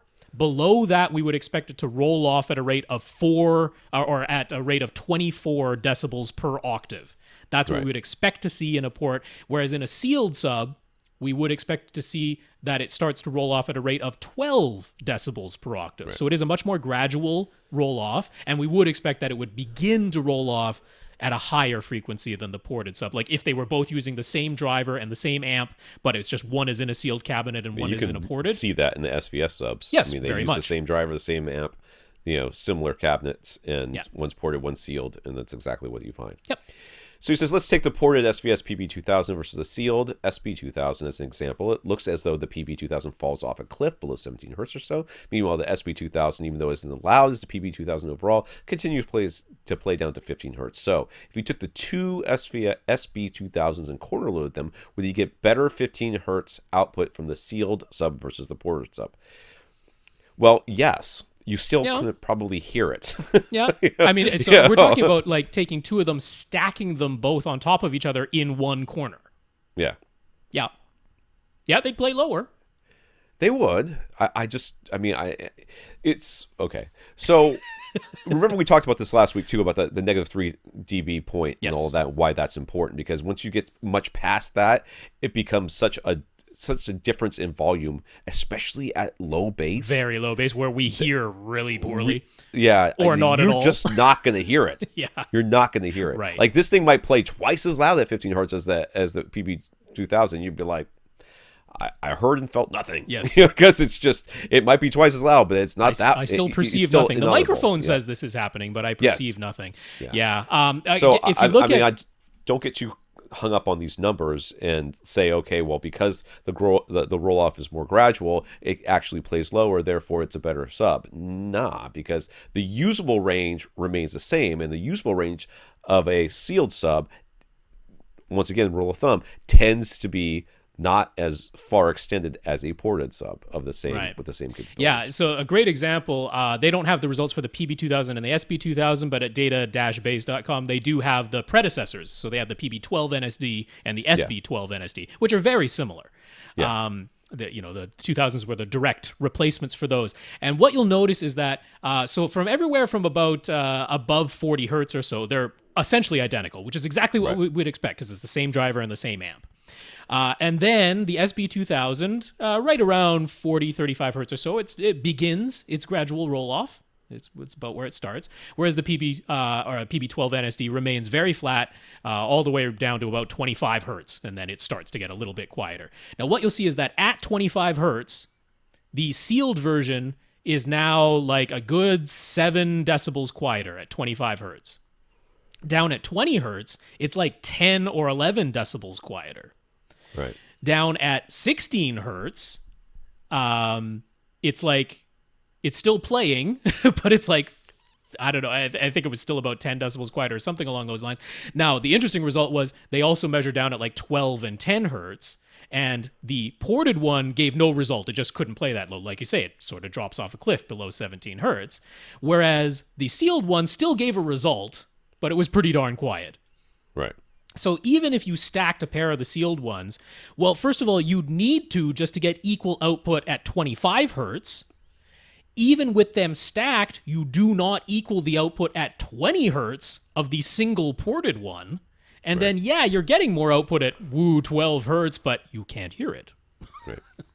So he asks, and this question is in light of what we've just said a little bit poorly worded, are there any other advantages to a sealed design versus a ported design? And I would not, like we're talking about here, it's not necessarily an advantage, it's just a design difference. Yeah. It's a characteristic, right?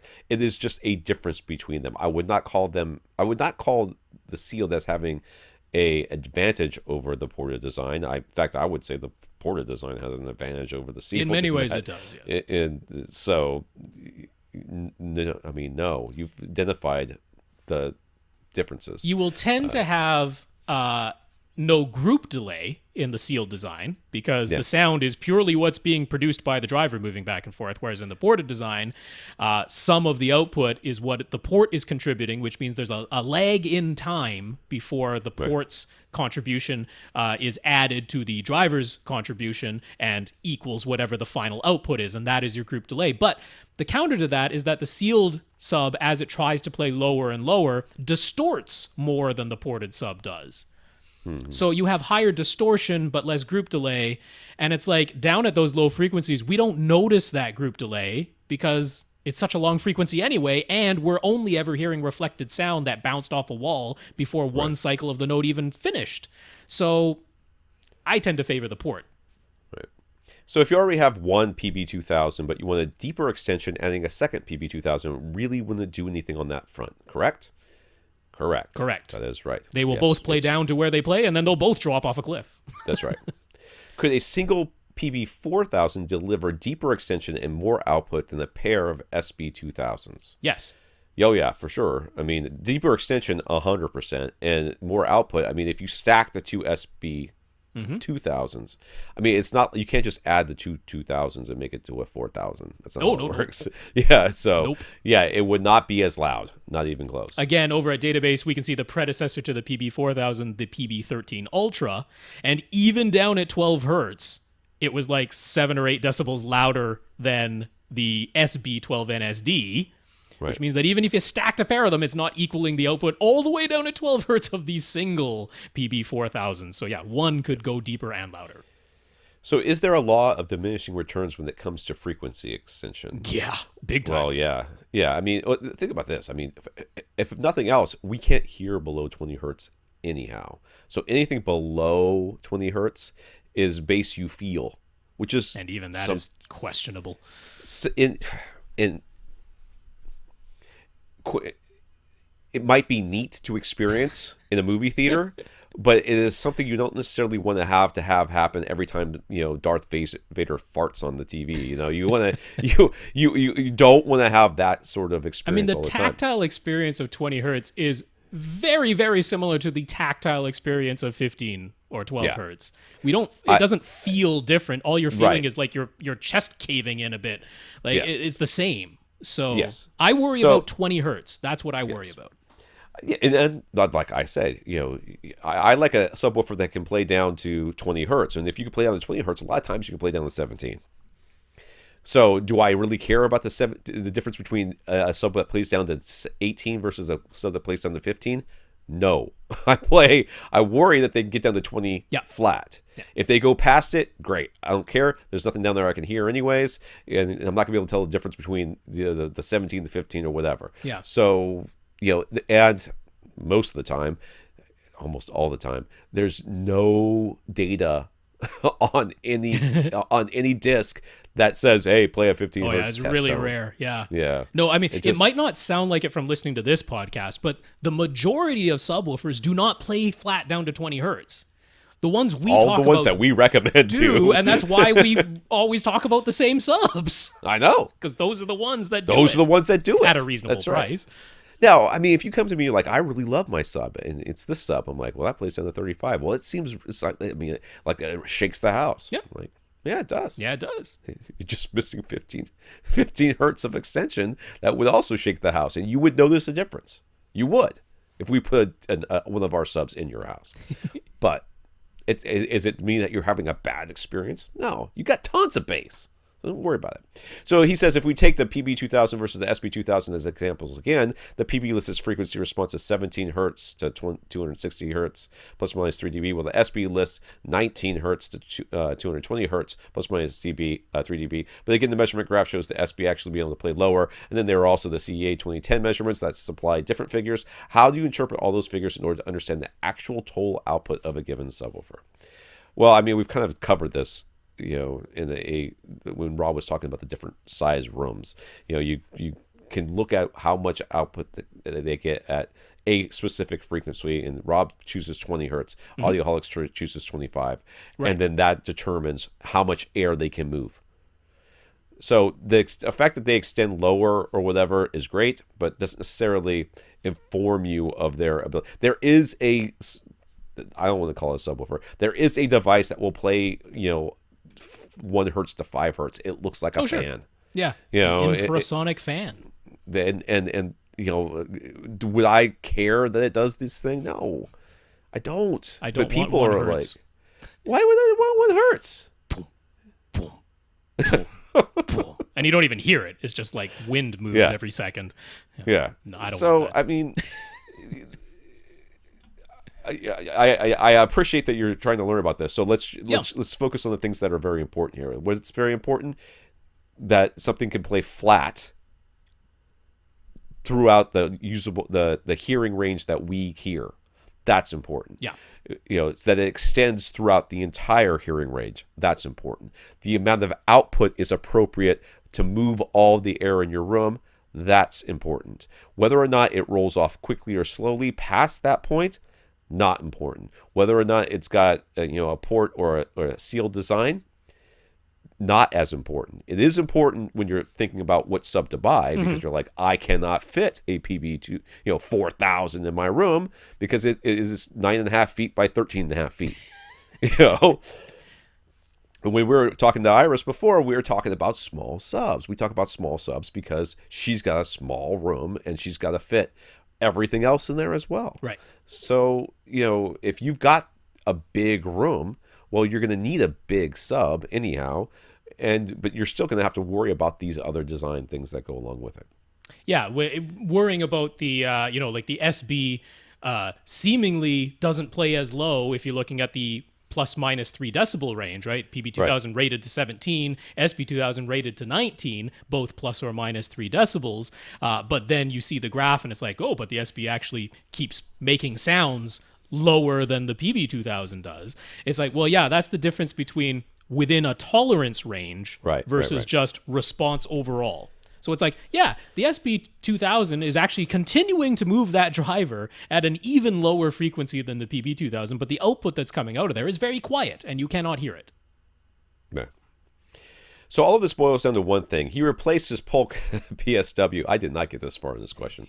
His Polk PSW 505 subwoofer with a pair of SVS PB12 NSD subs. Now that he's got a taste of real subwoofers, he wants to know if what he'd have to achieve for another bass upgrade. He's thinking maybe he's missing the bass below 17 hertz, but it doesn't even matter. We're switching over to sealed subs that can play lower, or a much higher output ported sub that can play lower and louder to give him something he's never experienced before with his PB12 NSDs.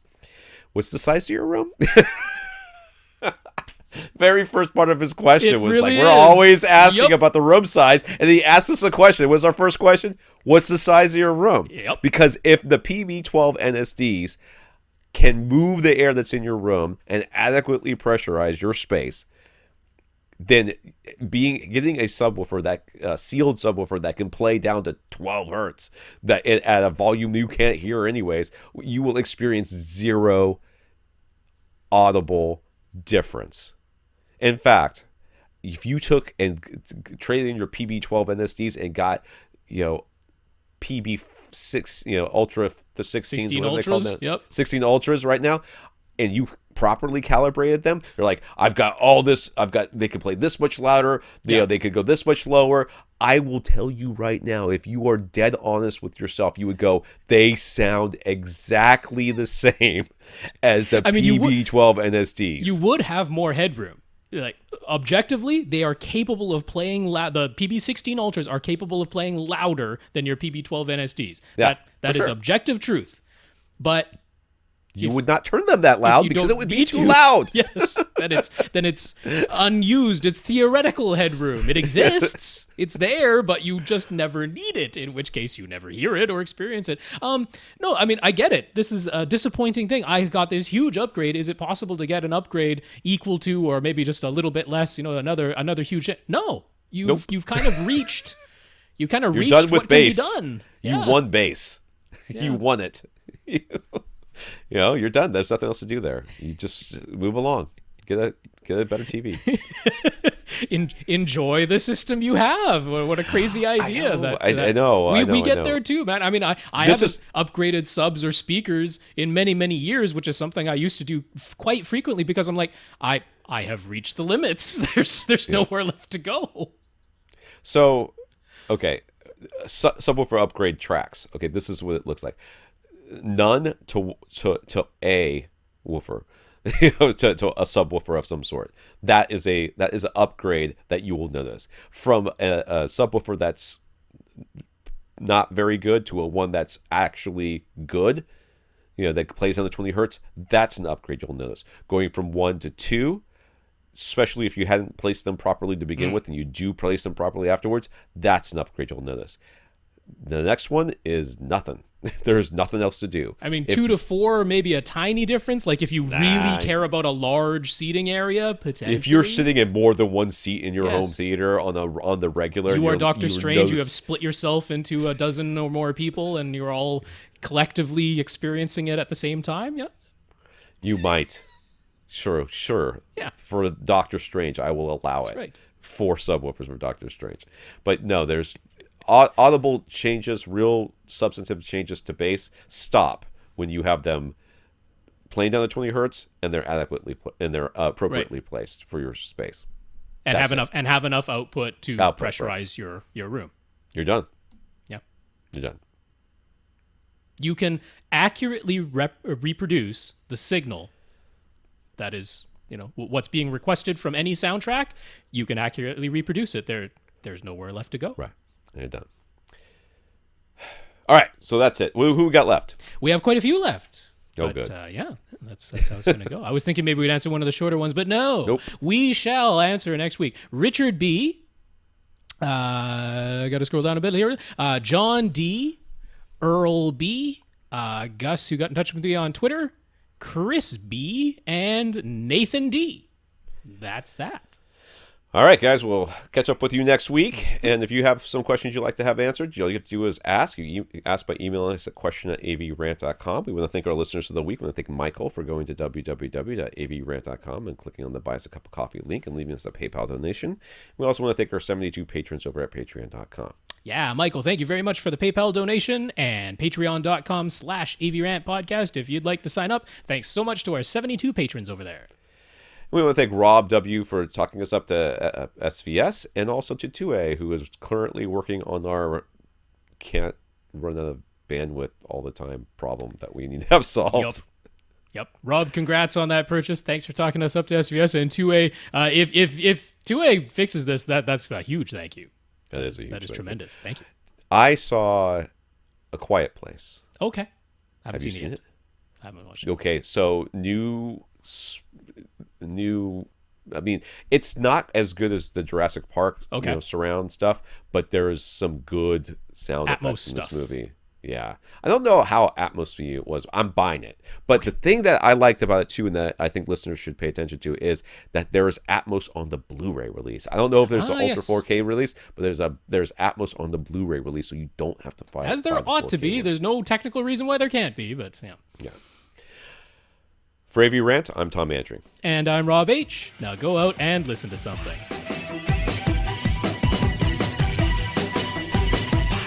Want your question answered? Send it to question@avrant.com.